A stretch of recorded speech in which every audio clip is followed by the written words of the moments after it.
बिस्मिल्लाहिर्रहमानिर्रहीम। मैं चीखती चिल्लाती रही, पर चची ने मुझे गंजा करके घर से बाहर निकाल दिया। बच्चे और मोहल्ले वाले हंसते और मजाक उड़ाने लगे। शर्मिंदगी से मैं मरने वाली थी कि मौलवी की पर्देदार बीवी मुझे घर ले गई। कुछ दिन मुझे रखा और फिर अपने बूढ़े शौहर से मेरा निकाह कर दिया। पर मैं खुश थी।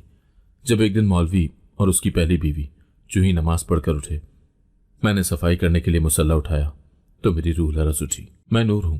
मेरी जिंदगी आम लड़कियों जैसी थी, या शायद मुझे यही लगता था। जब तक मेरे वालिद जिंदा थे सब कुछ ठीक था, मगर उनकी मौत के बाद मेरी दुनिया बदल गई। मेरी माँ तो पहले इस दुनिया से जा चुकी थी और अब मैं अपने चचा और चची के रहमो करम पर थी। रहम, ये लफ्ज़ मेरे लिए हमेशा के लिए ख़त्म हो चुका था। चची ने मुझे कभी अपनी भतीजी नहीं समझा। उनके लिए मैं एक बोझ थी जिसे वो जल्द अज जल्द उतार कर फेंकना चाहती थी। मैं दिन रात ताने सुनती, काम करती, मगर फिर भी मेरी कोई इज्जत न थी। और फिर वो दिन आया जब उन्होंने मेरी जिंदगी का सबसे बड़ा जुल्म किया। चची ने मुझे पकड़कर कुर्सी पर बिठाया, मेरे बाल मुट्ठी में जकड़े और एक झटके से कैंची चला दी। मैं चीख उठी, मगर उन्होंने एक न सुनी। जब तक मैंने अपने सर पर हाथ रखा तब तक जमीन मेरे कटे हुए बालों से भर चुकी थी। मैंने आईने में देखा, वो नूर जो कल तक अपनी चमकती जुल्फों पर फख्र करती थी, आज एक अजनबी में बदल चुकी थी। चची की आवाज मेरे कानों में गूंजी, अब देखती हूं तुझे कोई अपने घर कैसे लेकर जाता है। उन्होंने मुझे बाहर धकेल दिया, गली में सबके सामने। मोहल्ले के लोग जमा हो गए, हंसी मजाक करने लगे। किसी ने कहा पागल हो गई है, किसी ने कहा ऐसी लड़की को कोई घर में नहीं रखेगा। मेरे अंदर सब कुछ टूट चुका था। मैं नंगे पांव भागती हुई चली गई, बेसिमत, बेखबर कि कहाँ जा रही हूँ। मेरे आंसू रास्ता धुंधला रहे थे, मगर मैं बस दूर जाना चाहती थी। मैं एक पुल के किनारे पर जा पहुंची। पानी नीचे से शोर मचा रहा था, जैसे मुझे पुकारा हो। शायद यही मेरा इख्तिताम होना था। मैंने आंखें बंद की, एक गहरी सांस ली और कदम आगे बढ़ाया। रुक जाओ बेटी, ये एक औरत की आवाज थी। मैंने मुड़कर देखा, एक बावकार पर्देदार खातून मेरे पीछे खड़ी थी। उनकी आंखों में अजनबी सा सुकून था। मेरे साथ चलो। मैं हैरान थी कि ना मैं उन्हें जानती थी ना वो मुझे, मगर उनकी आवाज में ऐसी ताकत थी कि मैं इनकार न कर सकी। मैं उनके साथ चल पड़ी, बगैर सोचे कि मैं कहाँ जा रही हूँ। वो मुझे एक खामोश, पुराने मगर मजबूत मकान में ले गई। ये मौलवी साहब का घर था। वो खुद तो घर पर नहीं थे, मगर उनकी बीवी ने मुझे अपने कमरे में बिठाया, पानी पिलाया और मेरा सर सहलाया, जैसे मैं उनकी अपनी बेटी हूँ। यहाँ महफूज हो नूर, अब कुछ मत सोचो, बस आराम करो। और मैं वाकई सुकून में आ गई। कई दिनों के बाद पहली बार मुझे ऐसा लगा कि शायद सब कुछ ठीक हो सकता है, मगर मुझे नहीं मालूम था कि ये सुकून आर्जी था। कुछ दिन के बाद मौलवी साहब की बीवी ने मेरे सामने एक तजवीज़ रखी। अगर तुम यहाँ रहना चाहती हो तो तुम्हें मौलवी साहब से निकाह करना होगा। मेरे पैरों तले से ज़मीन निकल गई। क्या? मैंने बेयकीनी से पूछा। हमारे लिए तुम्हें बगैर निकाह के अपने घर में रखना मुमकिन नहीं है।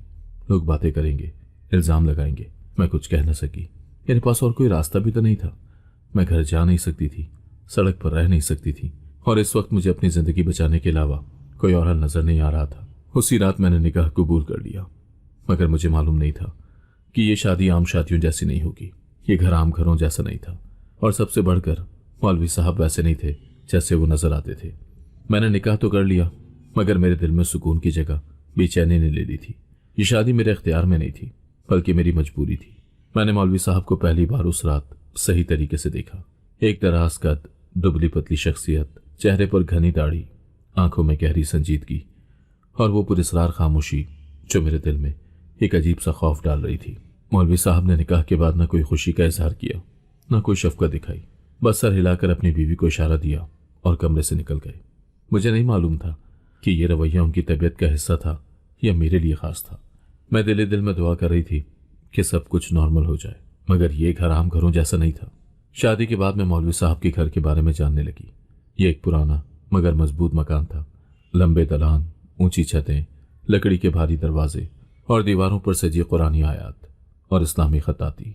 बाहर से एक आम मजहबी घर लगता था, मगर अंदर की फिजा किसी राज में लिपटी हुई महसूस होती थी। सबसे पहली अजीब बात यह थी कि मौलवी साहब का ज्यादातर वक्त घर से बाहर गुजरता था। वो फजर के वक्त घर से निकल जाते और अक्सर रात को घर लौटते। उनकी बीवी भी ज्यादा बातें नहीं करती थी, और जब भी मैं कोई सवाल करती या तो वो टाल देती या नजरें चुरा लेती। मौलवी साहब कहाँ जाते हैं? मैंने एक दिन हिम्मत करके पूछा।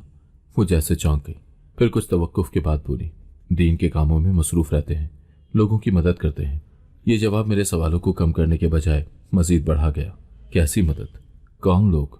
मैं जानना चाहती थी, मगर मुझे अंदाजा हो रहा था कि इस घर में सवालात पसंद नहीं किए जाते। घर में एक कमरा था जो हमेशा बंद रहता था। मैंने कई बार उसका दरवाज़ा खोलने की कोशिश की, मगर वो हमेशा मकफल होता। एक बार जब मौलवी साहब घर पर नहीं थे, मैंने उनकी बीवी से पूछा, ये कमरा किसका है? उनके चेहरे पर एक लम्हे के लिए खौफ की परछाई लहराई, मगर फौरन खुद को संभाल लिया। तुम्हें इस कमरे से कोई काम नहीं, नूर वहां मत जाना। उनका लहजा इतना सख्त था कि मैं मजीद कुछ पूछने की हिम्मत ही न कर सकी, मगर मेरा तजस्सुस और बढ़ गया था कि आखिर इस कमरे में ऐसा क्या था जो मुझे जाने से रोका जा रहा था। रात को जब सब सो जाते तो बाज़ औक़ात मुझे घर में सरगोशियों की आवाज़ें आती। कभी ऐसा लगता कि रात कोई दबे कदमों चल रहा है, कभी जैसे कोई दरवाज़ा आहिस्ता से बंद कर रहा हो। एक रात जब मैं अपने बिस्तर पर लेटी थी तो मुझे अचानक लगा कि बाहर कोई है। मैंने आहिस्ता से दरवाज़ा खोला और दालान में झांक कर देखा। वहाँ कोई नहीं था, मगर तभी मुझे उस बंद कमरे के दरवाजे के नीचे रोशनी झिलमिलाती नजर आई। मेरे दिल की धड़कन तेज हो गई। ये रोशनी वहाँ कैसे आई? क्या कोई अंदर था? मैंने दरवाजे के करीब जाकर कान लगा दिए। अंदर कोई सरगोशियों में बात कर रहा था। मैंने दरवाजे को हल्का सा धक्का दिया, मगर वो बदस्तूर बंद था। अचानक अंदर से एक आहट हुई, जैसे कोई हरकत कर रहा हो। मैं घबरा कर पीछे हटी और उसी लम्हे रोशनी बुझ गई। मेरा दिल जोर जोर से धड़क रहा था। ये घर वाकई कुछ छुपा रहा था। अगले दिन मौलवी साहब घर वापस आए तो मैंने महसूस किया कि वो मुझे बहुत गौर से देख रहे हैं, जैसे मेरे दिमाग के अंदर झांक रहे हों। उनकी आंखों में कुछ था, एक वार्निंग, एक अनकही धमकी। नूर, ज्यादा सवालात मत किया करो, कुछ बातें जानना जरूरी नहीं होता। उनके लहजे में कुछ ऐसा था कि मेरे रोंगटे खड़े हो गए। क्या वो जानते थे कि मैंने कल रात कुछ सुना था? ये घर, ये लोग, ये बंद कमरा, सब कुछ एक ऐसा मामा बन चुका था जो मुझे निगलने के लिए तैयार था। और मुझे यकीन हो चुका था कि ये शादी आम शादी नहीं थी, ये घर आम घर नहीं था, और मौलवी साहब वो नहीं थे जो नजर आते थे। मेरे अंदर खौफ और तजस्सुस भर चुका था।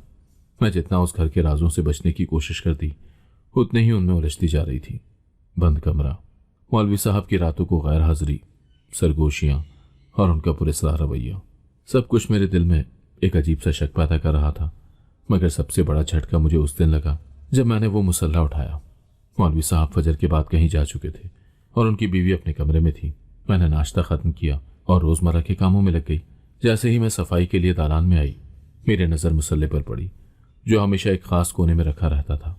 मैंने बेध्यानी में उसे उठाया ताकि नीचे झाड़ू लगा सकूं, मगर जैसे ही मेरी नज़र नीचे पड़ी, मेरा पूरा जिस्म जैसे पत्थर का हो गया।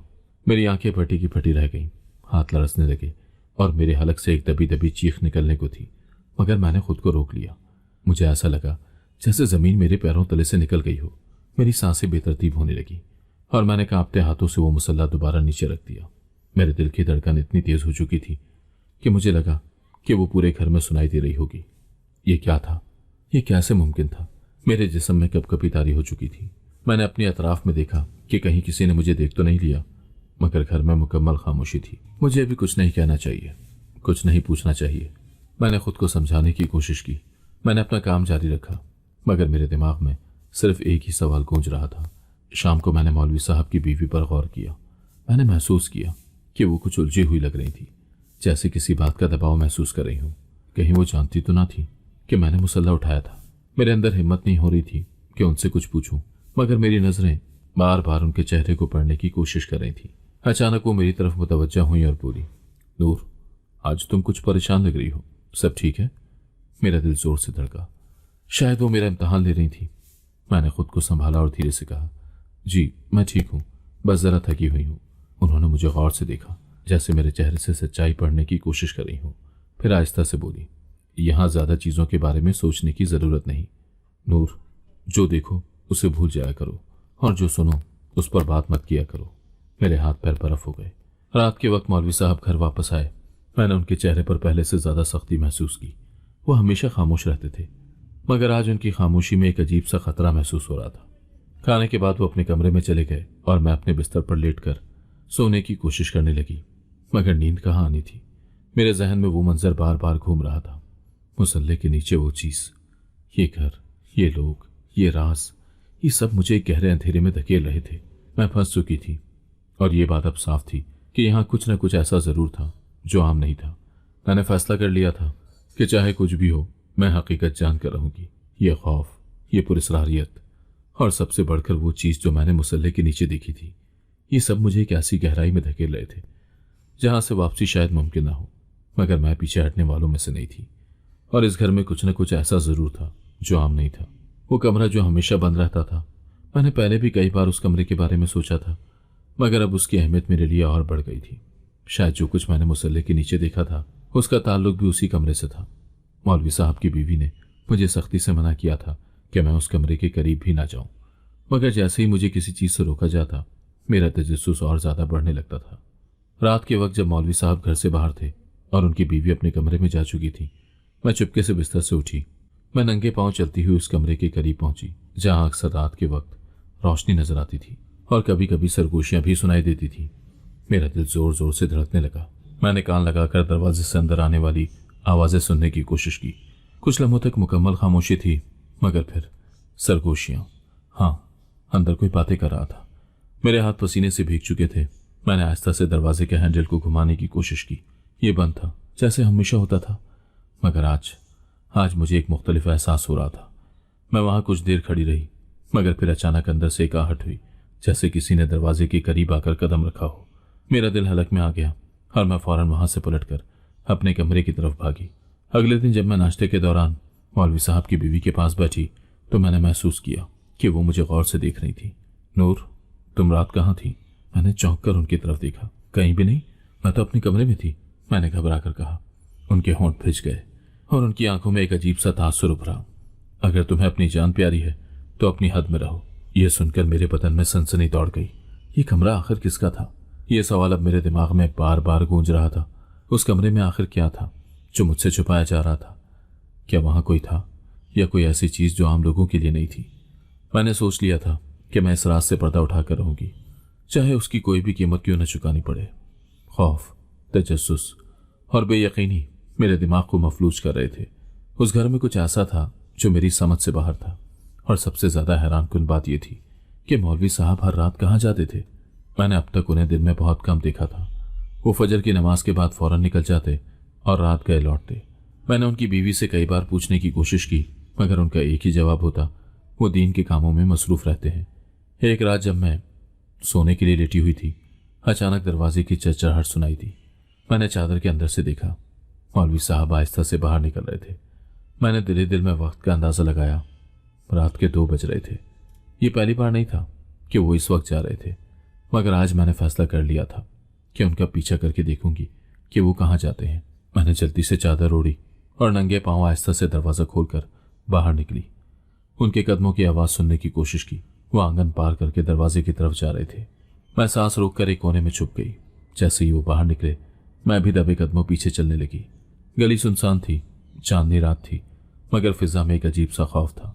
मौलवी साहब तेज कदमों से चल रहे थे और मैं उनका फासला बरकरार रखते हुए पीछे पीछे जा रही थी। वो गलियों में मुड़ गए और फिर एक ऐसी सिमत में चल पड़े जहां आमतौर पर लोग रात के वक्त नहीं जाते थे, शहर के पुराने कब्रिस्तान की तरफ। मेरी सांसें बेतरतीब होने लगी।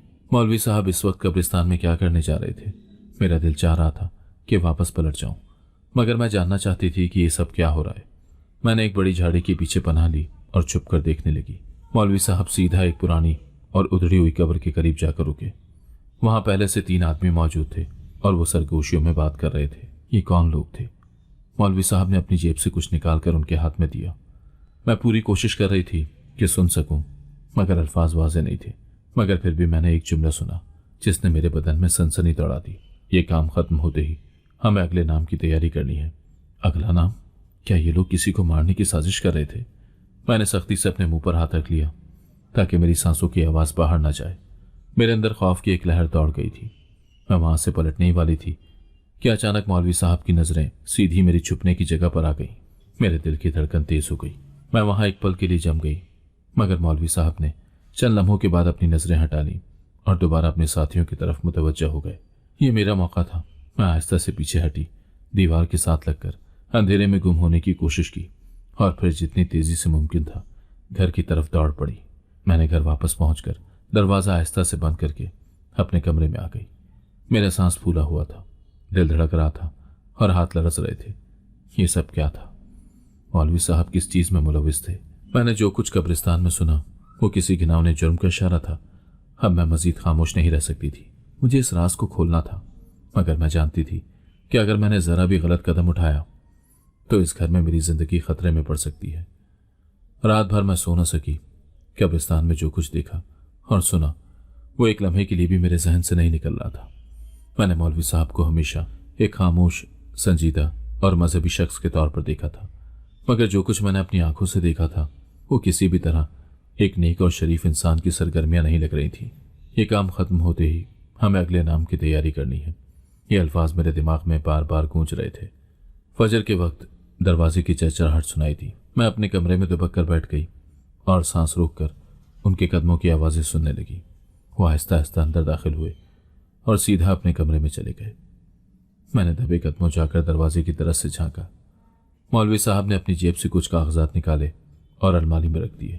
फिर वो वजू करने चले गए। यही मौका था। मेरे दिल की धड़कन तेज हो रही थी, मगर मैंने अपनी हिम्मत जमा की और आहिस्ता से उनके कमरे में दाखिल हो गई। कमरा सादा था। दीवारों पर कुरानी आयत लिखी हुई थी। एक तरफ लकड़ी की अलमारी खड़ी थी जिसमें मौलवी साहब की किताबें और दीगर सामान रखा हुआ था। मैंने जल्दी से अलमारी खोली। मौलवी साहब के रखे हुए कागजात एक फाइल में बंद थे। मैंने कांपते हाथों से फाइल खोली और पहला सफ़ा देखा।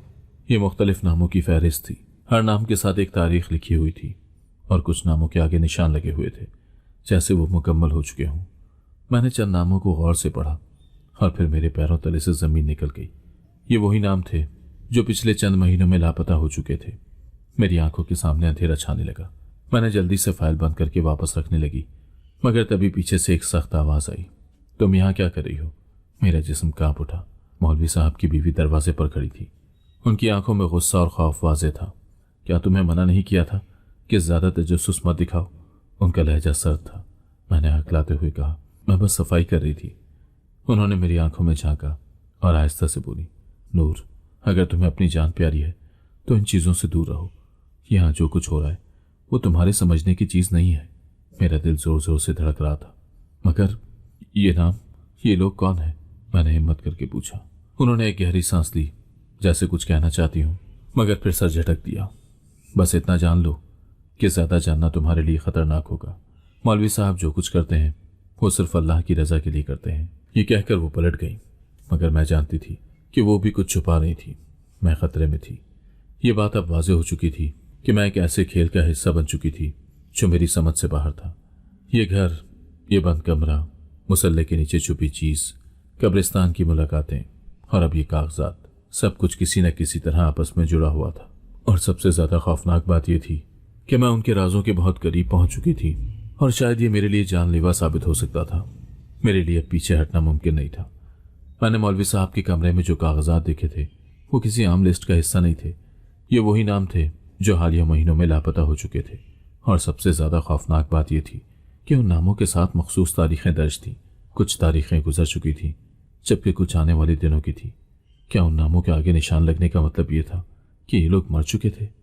अगर वाकई ऐसा था तो मेरा दिमाग सुन हो चुका था।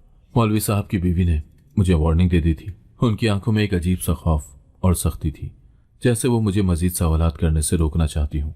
नूर, ज़्यादा सवालात मत करो। जो कुछ तुमने देखा है उसे भूल जाओ, ये तुम्हारे लिए बेहतर होगा। मगर ये नाम और वो लोग जो लापता हो रहे हैं?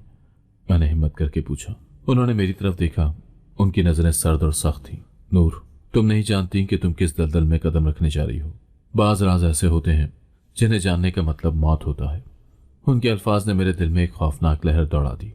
मगर मौलवी साहब हर रात कहाँ जाते हैं? और वो बंद कमरा, उसमें आखिर क्या है? ये सुनकर उनके चेहरे का रंग उड़ गया। वो कुछ देर खामोश रहीं, जैसे कुछ सोच रही हूँ। फिर उन्होंने धीरे से कहा, अगर तुम्हें अपनी जान प्यारी है तो उस कमरे के करीब भी मत जाना। मैंने फैसला कर लिया था कि अब किसी भी कीमत पर मैं उस बंद कमरे के अंदर झांक कर देखूंगी।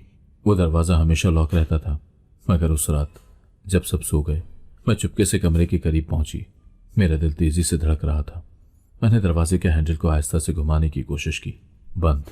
मैंने मायूसी से पीछे हटने का सोचा, मगर फिर मेरी नज़र नीचे पड़ी। दरवाजे के दरज में हल्की सी रोशनी झलक रही थी। दरवाजे के पीछे कोई और था। मैंने अपने कान दरवाजे से लगा दिए। अंदर कोई हल्की आवाज़ में बोल रहा था, मुझे यहाँ से जाने दो, खुदा के लिए मुझे जाने दो। मेरा सांस रुक गया। ये किसकी आवाज़ थी? अंदर कोई कैद था? यह ख्याल ही मेरे बदन में झुरझुरी पैदा करने के लिए काफी था। मैंने दरवाजे के नीचे से झांकने की कोशिश की, मगर अंधेरा ज्यादा था। अचानक अंदर से किसी के कदमों की आहट सुनाई दी और मुझे लगा जैसे कोई दरवाजे की तरफ बढ़ रहा है। मैंने तेजी से पीछे हटकर अपने कमरे की तरफ दौड़ लगा दी। अगले दिन मौलवी साहब गैर मामूली तौर पर संजीदा लग रहे थे। उनकी नजरें बार बार मुझ पर उठ रही थी, जैसे वो मेरे दिमाग के अंदर झांकने की कोशिश कर रहे हों। शायद उन्हें मालूम था कि मैं रात को बंद कमरे के करीब गई थी। मुझे लगा जैसे वो मुझसे कुछ कहने वाले थे, मगर फिर वो खामोशी से चले गए।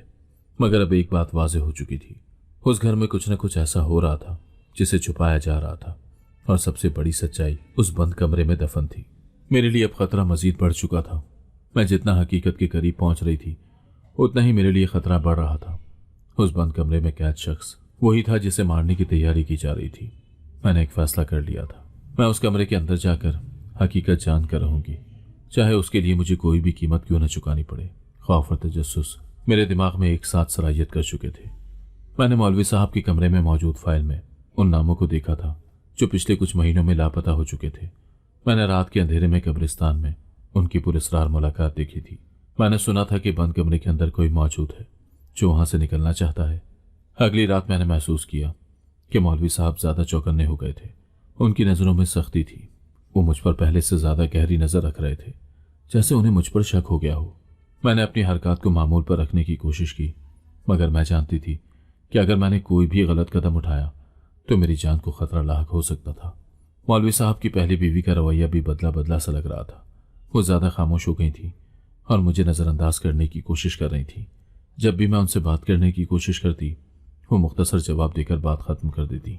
मगर मैंने उनकी आंखों में कुछ और भी देखा था, एक छुपा हुआ खौफ। वो भी कुछ जानती थी, मगर बताने से कतरा रही थी। उस रात जब मौलवी साहब घर से बाहर गए, मैंने मौका गनीमत जाना और बंद कमरे के दरवाजे के करीब पहुंची। मैंने हैंडल को आहिस्ता से दबाया। दरवाज़ा हस्बे मामूल बंद था, मगर आज मैं खाली हाथ वापस जाने के लिए तैयार नहीं थी। मैंने कमरे के चारों तरफ नजरें दौड़ाई कि शायद कोई और रास्ता मिल जाए। अचानक मेरी नज़र दीवार के एक हिस्से पर पड़ी जो बाकी दीवारों से कुछ मुख्तलिफ था। ये जगह मामूली से अंदर धंसी हुई थी, जैसे कोई खुफिया दरवाज़ा हो। मेरा दिल जोर जोर से धड़कने लगा। मैंने दरवाज़ा खोलने की कोशिश की। मैंने हल्के से उस दीवार को दबाया और हैरत अंगेज तौर पर वो थोड़ी सी हिली। ये एक खुफिया दरवाज़ा था। मैंने कुछ और जोर लगाया और अचानक वो दीवार आहिस्ता से पीछे सरकने लगी। मेरे सामने एक छोटा सा रास्ता खुल चुका था जो बंद कमरे के अंदर जाता था। मेरा सांस रुकने लगा, मेरे कदमों में लर्जिश थी, मगर मैंने अपने खौफ पर काबू पाया और आहिस्ता से उस रास्ते में दाखिल हो गई। जैसे ही मैं अंदर दाखिल हुई, एक शदीद बदबू ने मेरा इस्तकबाल किया। कमरा नीम तारीक था, सिर्फ एक छोटे से बल्ब की मध्यम रोशनी अंदर फैली हुई थी। और तब मैंने वो मंजर देखा जो मेरी रूह को हिलाकर रख देने के लिए काफी था। कमरे के एक कोने में एक औरत बैठी हुई थी, जंजीरों में जकड़ी हुई। वो बेहद कमजोर लग रही थी। उसके कपड़े फटे हुए थे और उसका चेहरा खौफ और बेबसी का पता दे रहा था। जैसे ही मेरी नजरें उसकी आंखों से मिली, उसने कपकपाते हुए कहा, मदद करो प्लीज, मुझे यहां से निकालो। मेरी रीढ़ की हड्डी में सनसनी दौड़ गई। अचानक बाहर दरवाजे की चरचराहट सुनाई दी। शायद अंदर कोई आ रहा था। मेरा दिल जोर से धड़कने लगा। अगर किसी ने मुझे यहां देख लिया तो क्या होगा। कमरे के अंदर जंजीरों में कैद औरत ने भी खौफजदा नजरों से मेरी तरफ देखा, जैसे वो मुझे इशारा कर रही हो कि जल्दी निकल जाओ। बाहर कदमों की आहट सुनाई देने लगी थी। मौलवी साहब मेरे करीब आ रहे थे। मुझे अभी निकलना था। फौरन मैंने जल्दी से खुफिया दरवाजे की तरफ दौड़ लगाई और जैसे तैसे उसे बंद कर दिया। मैंने शुक्र का सांस लिया और आहिस्ता से वापस अपने कमरे में पहुंच गई, मगर मेरा दिल अभी तक बेहद जोर से धड़क रहा था।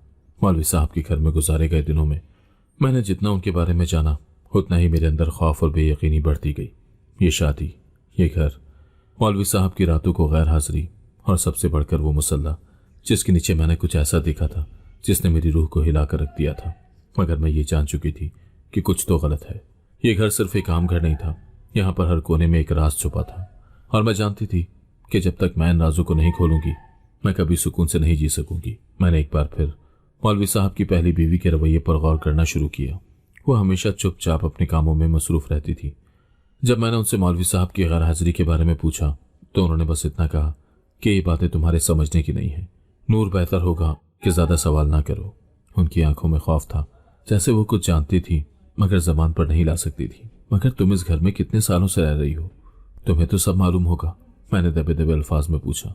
उन्होंने एक गहरी सांस ली, मगर कुछ बोलने के बजाय खामोशी से काम में मसरूफ हो गई। मगर उनके खामोश रहने से मेरा तजस्सुस और बढ़ गया था। मेरे जहन में सबसे बड़ा सवाल वही बंद कमरा था जो हमेशा लॉक रहता था। मैं कितनी बार उस कमरे के करीब जा चुकी थी, मगर कभी हिम्मत ही नहीं हुई कि अंदर जाने की कोशिश करूं। मगर उस रात जब मौलवी साहब घर पर नहीं थे और उनकी बीवी अपने कमरे में जा चुकी थी, मैंने फैसला कर लिया कि मैं उस कमरे के बारे में मजीद जानने की कोशिश करूंगी। मैं दबे कदमों चलती हुई उस दरवाजे तक पहुंची। यह हस्बे मामूल बंद था। मैंने आहिस्ता से हैंडल घुमाया, बंद। मगर अचानक मेरी नज़र दरवाजों के नीचे की तरस पर पड़ी, जहां से हल्की सी रोशनी बाहर आ रही थी। अगर ये कमरा हमेशा बंद रहता था तो अंदर रोशनी कहां से आती? मेरे दिल की धड़कन तेज हो गई। मैंने दरवाजे पर कान लगाकर अंदर होने वाली कोई भी आहट सुनने की कोशिश की, और फिर मुझे सुनाई दिया एक सरगोशी। क्या कोई अंतर है? मैं पीछे हटने ही वाली थी कि मेरी नज़र दरवाजों के करीब एक दीवार पर पड़ी। वो दीवार बाकी दीवारों से मुख्तलिफ लग रही थी, जैसे कुछ छुपाने की कोशिश की गई हो। मैंने हिम्मत करके आहिस्ता से उस पर हाथ फेरा और अचानक दीवार मामूली सी हिली। मेरी आंखें हैरत से फैल गई।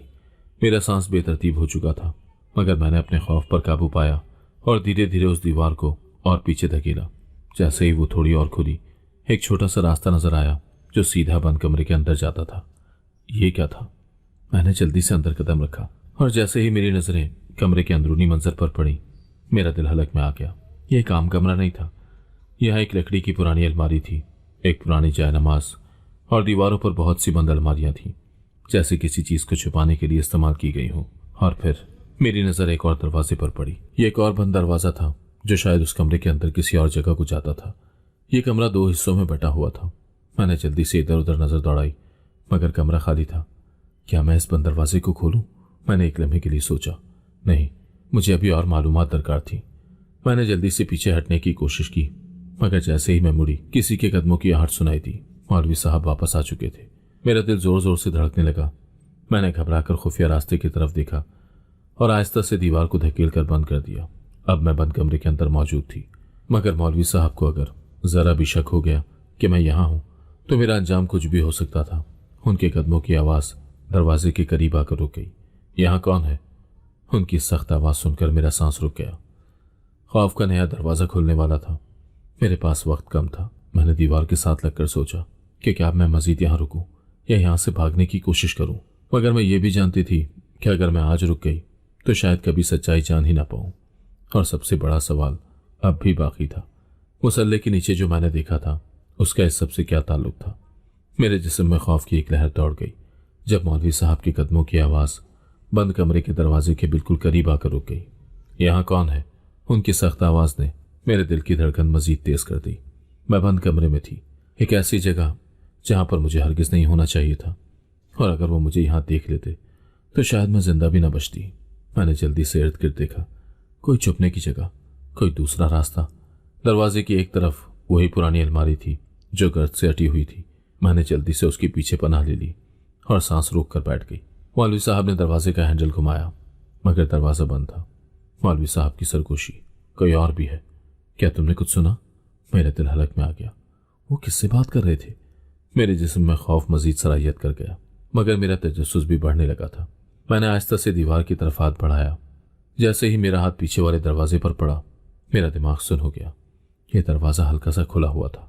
यह वही दरवाज़ा था जिसे मैंने पहले देखा था, जो बंद कमरे के अंदर किसी और जगह को जाता था। चंद लम्हों के बाद मौलवी साहब की आवाज़ सुनाई दी, जैसे वो पीछे हट रहे हों।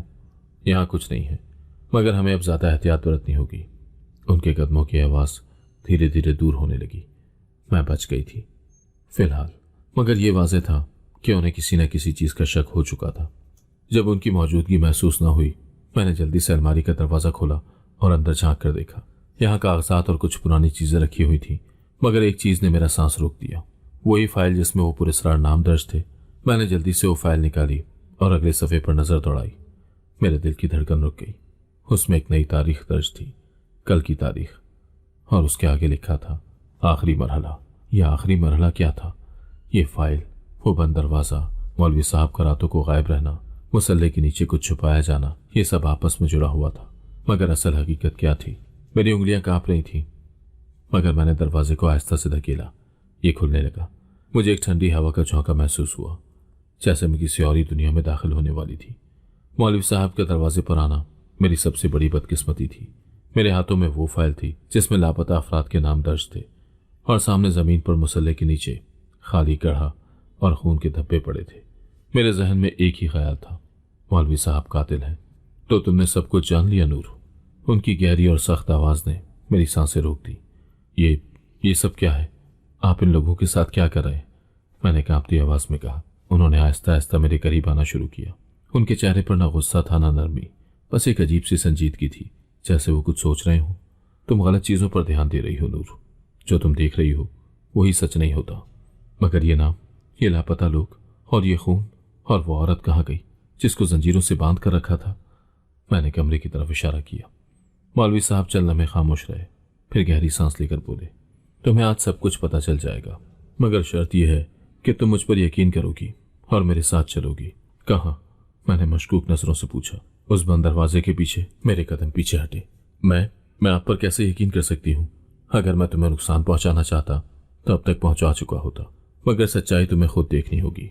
मेरे पास दो रास्ते थे। मैं भागने की कोशिश करती, मगर मौलवी साहब मुझे रोक सकते थे।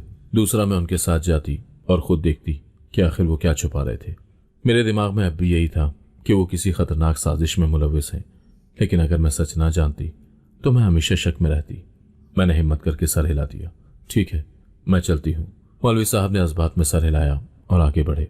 उन्होंने आहिस्ता से बंद दरवाजा खोला। जैसे ही दरवाजा खुला, मैंने खुद को एक नीम तारीख सुरंग में पाया। ये एक पुरानी तहखाने जैसी जगह थी, मगर यहाँ बदबू या गंदगी नहीं थी। यहाँ पर हर चीज तरतीब से रखी गई थी और दीवारों पर कई चार्ट और नक्शे लगे हुए थे, और एक तरफ लकड़ी के संदूक रखे थे। ये कोई आम जगह नहीं थी। मैंने पलटकर मौलवी साहब की तरफ देखा। ये क्या जगह है? उन्होंने आहिस्ता से कहा। ये वो जगह है जहां सच छुपा हुआ है।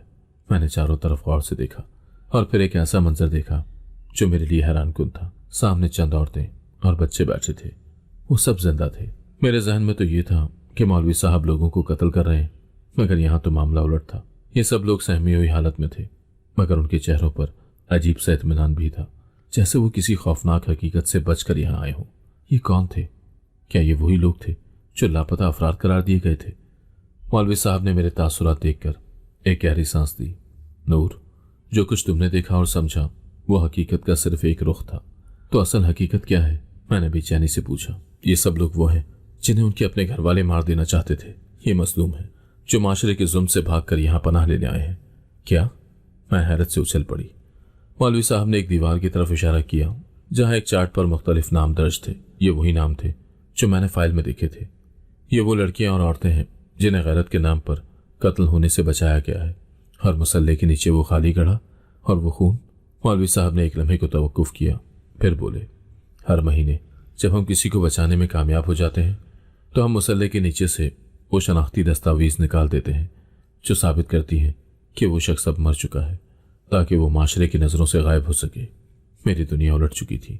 मैं ज़मीन पर बैठ गई। मेरे हाथ कांप रहे थे। मैंने मौलवी साहब को गलत समझा था। वो कातिल नहीं, बल्कि एक मसीहा थे जो उन लोगों को नई जिंदगी दे रहे थे जिन्हें दुनिया ने ख़त्म कर देना था। मौलवी साहब ने आहिस्ता से कहा, यह काम खतरनाक है नूर। अगर दुनिया को मालूम हो जाए कि मैं ये सब कर रहा हूँ तो ना सिर्फ मैं मारा जाऊंगा बल्कि ये सब लोग भी मारे जाएंगे। तो आपने मुझे क्यों सच बताया? मैंने बेयकीनी से पूछा। क्योंकि अब तुम हकीकत जान चुकी हो और मैं चाहता हूँ कि तुम फैसला करो। क्या तुम इस मिशन का हिस्सा बनोगी या ये राज दुनिया को बताकर इन सब की जिंदगियां खतरे में डाल दोगी? मेरे सामने एक फैसला था। क्या मैं खामोश रहकर उन मजलूमों की हिफाजत करूं या ये राज दुनिया को बताकर उन सबको खतरे में डाल दूं? मेरी सांसें बेतरतीब थी, मगर मैं जानती थी कि ये कहानी मेरे हाथ में है और मुझे फैसला करना था, और ये फैसला सब कुछ बदल कर रख देगा। मेरे दिमाग में एक तूफान बरपा था। मैंने मौलवी साहब को एक कातिल समझा था। मैंने उन्हें एक जालिम शख्स के तौर पर देखा था जो मासूम लोगों को गायब कर रहे थे, मगर हकीकत बिल्कुल मुख्तलिफ थी।